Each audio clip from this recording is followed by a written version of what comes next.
In Health News Tonight, saving the lives of the women and men who are in abusive relationships. Many domestic violence cases are not reported to police, but as News 8's medical reporter Jocelyn Mementa tells us, having an escape plan could save a victim's life. Jocelyn? That's right, Ann and Darren. There are all kinds of statistics on domestic violence out there, underscoring just how prevalent it is in our country.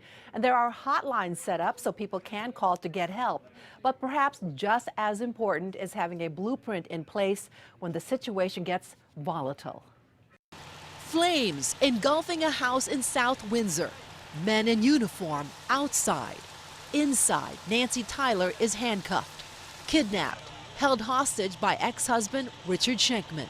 He would demand something of the police and threaten to kill me and start counting down. If they weren't going to do something, he was going to shoot me in the head at the end. And I came out of there with the imprint of the barrel on my head. The story made national headlines in 2009. She was a successful attorney. He a prominent advertising executive in the midst of divorce court proceedings. You always think, well, that doesn't happen to me, but it does.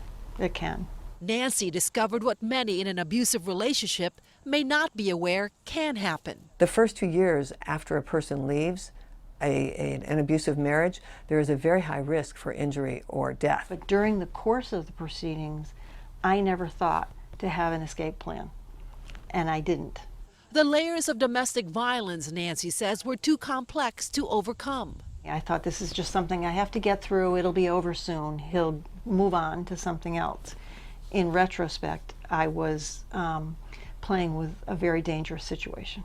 It's never too early to have one if you're in any way worried about the safety of yourself or your children. Clinical psychologist Dr. Elaine Ducharme specializes in domestic abuse.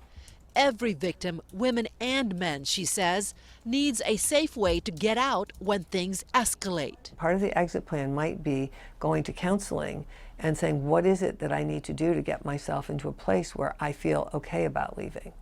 With the harrowing experience behind her and her former husband formally charged, Nancy was not about to make the same mistake twice.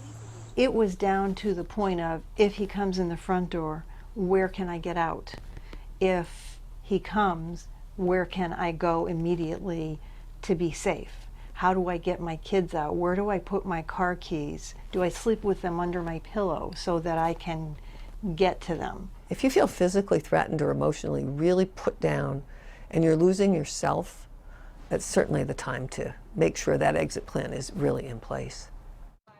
Dr. Ducharme says that escape plan should include money, birth certificates, any medications, and the phone number of a domestic abuse center pre-programmed in a cell phone. For more information, log on to WTNH.com. Meantime, Nancy's ex was sentenced to 70 years in prison, convicted on a number of charges stemming from the kidnapping and hostage situation. Darren and Ann?